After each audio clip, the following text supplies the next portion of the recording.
Yo, do you remember when Samsung spent an entire 3 minutes straight in the keynote just talking about the matte black color? I get it.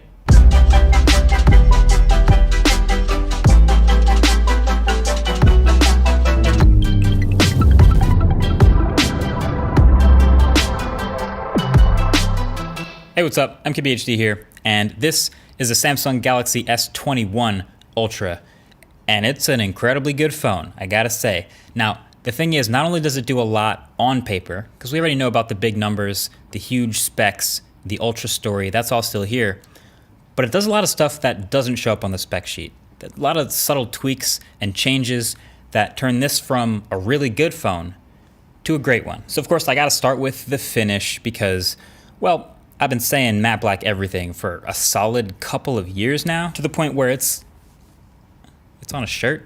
My car, probably my most precious possession, is wrapped in matte black, and its name is Phantom. So I guess you could say this Phantom Black Galaxy S21 Ultra, the matte finish, kinda speaks to me. And like I said, it's not gonna be on the spec sheet, but this is a really nice finish. It's a really very clean, flat, smooth black finish on glass, and then with a slightly different texture on the metal housing around the cameras, and then it turns into your typical glossy black around the edges. But just the whole look of this phone to me is very intentional. I'm on record saying I actually really like it, and that was my first impressions video, and I'm sticking by that. Just the way the camera module curves into the body of the phone, the way it looks like an overlay of another S21 Ultra on top of the first one. Really, the worst thing about it is that it's still uneven, so it still rocks on a table, but everything else about this design, I think, is as good as it gets. I was kind of worried it would look great out the box actually, and then just collect a ton of fingerprints and look awful, but this matte black has been shockingly good at rejecting fingerprints, so that's sweet. Something you might have noticed also is Samsung has the carbon fiber weave in the camera module for like every other color of this phone, except for Phantom Black for some reason. But luckily for less than $2, channel sponsor D-Brands got you covered with a carbon fiber camera skin, so you can still get that look. Easy. So okay, now that I'm done raving about the design, the Galaxy S21 Ultra, as a sequel to the S20 Ultra, is actually largely the same phone. It's got a lot of the same big numbers, the Ultra stuff is still here, but there's a lot of small intangibles, a lot of small adjustments that they've made that I really like, probably more than you think. And then like, I don't know how to say this without sounding kind of full of it, but I feel like this phone was designed by, or maybe at least worked on by people who have watched MKBHD videos. Does that make sense? Like there's a lot of things in here, and of course there's a lot of people out there who have the same tastes and will like a lot of these changes in any phone. But yeah, this exact phone feels more like an MKBHD edition phone than any phone I've ever reviewed. So you gotta start up front with that display. This has been a strength of Samsung and their phones for years, so you can expect good stuff, and you see that with the improvements on paper, right? This is a huge OLED that will finally do 1440p resolution and 120 Hz at the same time.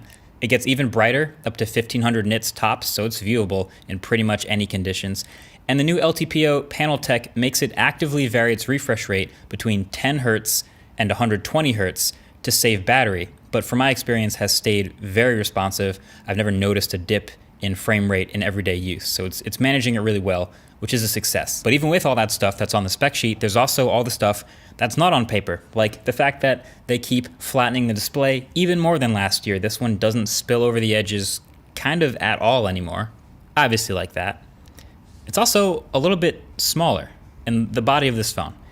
It's still a big phone, don't get me wrong, but it's not like stupid big. Like here it is compared to iPhone 12 Pro Max, another pretty big phone, but it's actually a smaller footprint here. And next to the OnePlus 8 Pro.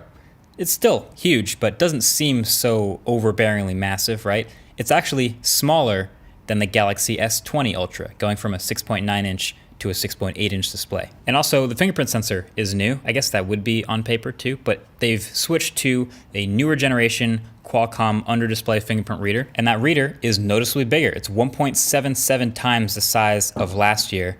I didn't notice it being any faster, even though it claimed to be, but just the larger sensor area by itself makes the experience of using the fingerprint sensor all the time much less frustrating. I have less failed attempts. It feels less finicky. And maybe someday the whole bottom of the phone will be a fingerprint sensor, but until then, in this world of wearing masks, the improved fingerprint reader is welcome. So also on paper, Snapdragon 888 inside, 12 or 16 gigs of RAM, depending on which spec you get. Fast UFS 3.1 storage, non-expandable, which is technically a downgrade from last year, but it's something I haven't personally used in a long time. Then high refresh rate display and a 5,000 milliamp hour battery. So this phone is clearly a flagship performer on paper, but off paper, there are a lot of improvements to One UI 3 on this phone that do probably make a more meaningful difference to the user experience versus just the bleeding edge specs. Now, I've said before, I'm not the biggest fan of Samsung's software and their UI.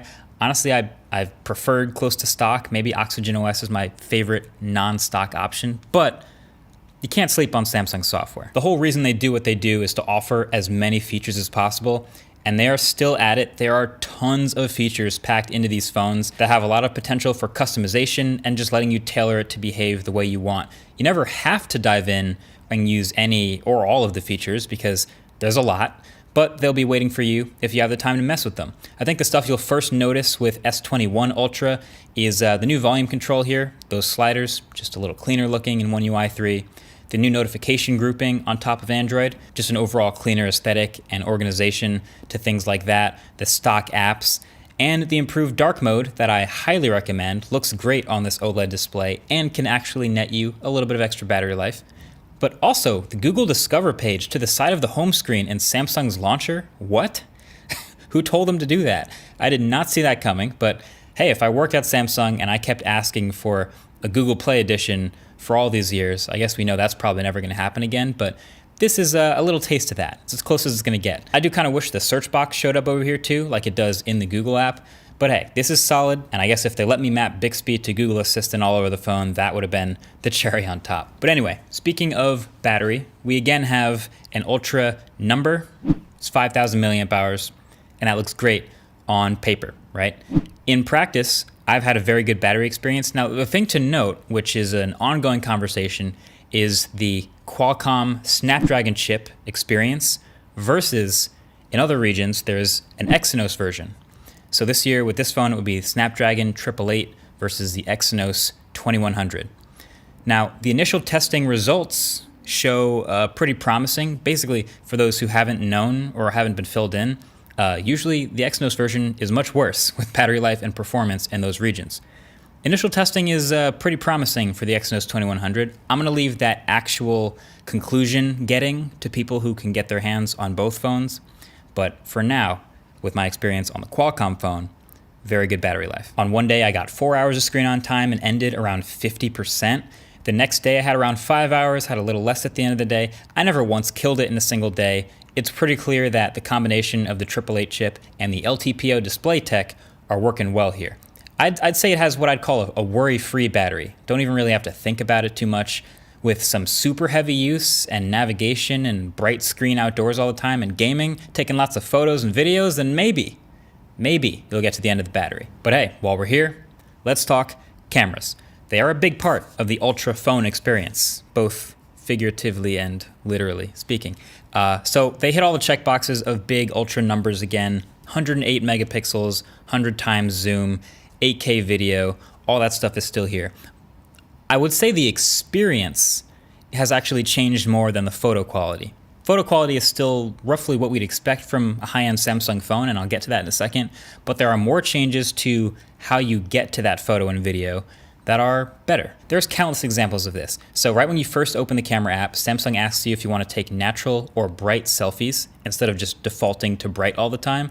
I'm glad they added that option. They didn't have to, but that results in much more natural selfies from that 40 megapixel camera for someone like me with my skin tone right off the bat instead of having to mess with the exposure slider. Then the 100x space zoom, which, yes, is definitely extreme and probably still a gimmick to most people. It got a lot more stable and easier to use thanks to the subject locking in the viewfinder. So now when you're zoomed all the way in on something, the camera tries to identify the subject of the photo you're taking and locks the viewfinder to track that instead of shaking around so much. It is slightly annoying when you're like locked onto something that's not quite what you're trying to shoot, and then you have to try to adjust it, probably zoom out and zoom back in. But when it correctly picks your subject, it's great. The results are still insane and not super usable, but hey, if you were using 100x before, you'll be happier with how much easier it is to use in this new version. You of course have the laser autofocus added to fix the autofocus issues we saw with the S20 Ultra, and I'd say in 75% of cases it works. It sometimes still hunts a little bit with the really close-up subjects, but for the most part it's solved. And then the camera app also now auto-detects when you're trying to take an extreme close-up and switches to macro. But it's not a separate macro camera, as you may have noticed. This phone doesn't have one because it doesn't need one. It uses the ultra-wide camera, which has autofocus and a super close minimum focus distance. So it actually takes really solid quality macros. And it does 4K 60 FPS video from all the cameras now, including the selfie camera, and it'll shoot 12-bit raw photos in Pro mode, which is an awesome capability that I'll probably rarely actually use personally, kind of like the 108 megapixel mode, but it's definitely a nice to have. They even added things like the director's view, which lets you record video from multiple cameras simultaneously, which is enabled by the Snapdragon 888, potentially really useful for vlog style shooting. And the use of two telephoto cameras, a 3x and a 10x, seemed peculiar at first, but I've found it actually makes a lot of sense. So like, I could live without the 10x, and most people also could, and the S21s don't have it, and that's fine. But Samsung's committed to offering that quality super far zoom on this phone. So if they did the 10x by itself and not the 3x, well then everything from 1x to 10x would be digital zoom on the main sensor, and that's not ideal. So if they only did the 3x and not the 10x, well then everything from 3x in that super far range wouldn't be quite up to the ultra standard. So they have a 3x and a 10x, and so now everything from 1 to 3x is zoom on the primary camera. Everything from 3x to 10x is either on the primary or the second camera, just depending on what the lighting situation is. And then everything from 10x and beyond is of course on that little periscope camera, and that's delivering some of the best 10x to 30x zoom photos that I'm seeing on any smartphone. So that's accomplishing what Samsung set out to do. Now, is it perfect? No. No camera's perfect. It still misses shots. It still does 8K at only 24 FPS, the wrong frame rate. And most notably, it definitely still fringes on the edges with close-up subjects, absolutely. But overall, they've controlled it a lot more with color and HDR and focus. And so overall, the look is what you'd expect, just easier to get. So at the end of the day, when you go down the list with the S21 Ultra, they did it. Like this is the phone that would have come out the lab if you handed me an S20 Ultra and said, all right, go ahead and make any improvements you want. This is what I would have made. I would have updated the design. I would have flattened out the display. I would have added a little Google flair to the software, the improved camera experience, and I would have spent way too much time on a matte black finish and named it Phantom Black. It's kind of the best they've ever done. Oh, and one more thing. You might have seen some shots throughout the video of the limited edition icons drop that I did with Dbrand a few weeks ago.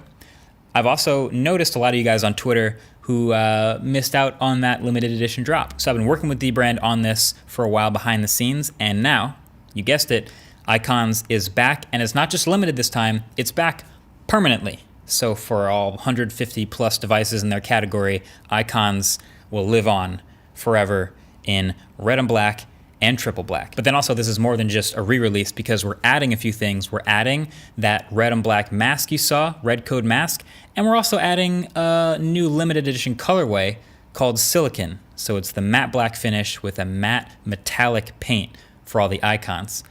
Looks pretty hot if you ask me. Now if you're somehow watching this in the future sometime where Silicon is over, that limited drop happened and you missed the train, so sorry, but there's also some more limited edition colorways planned in the future. So definitely let me know in the comments what other sort of colorways you want to see for icons.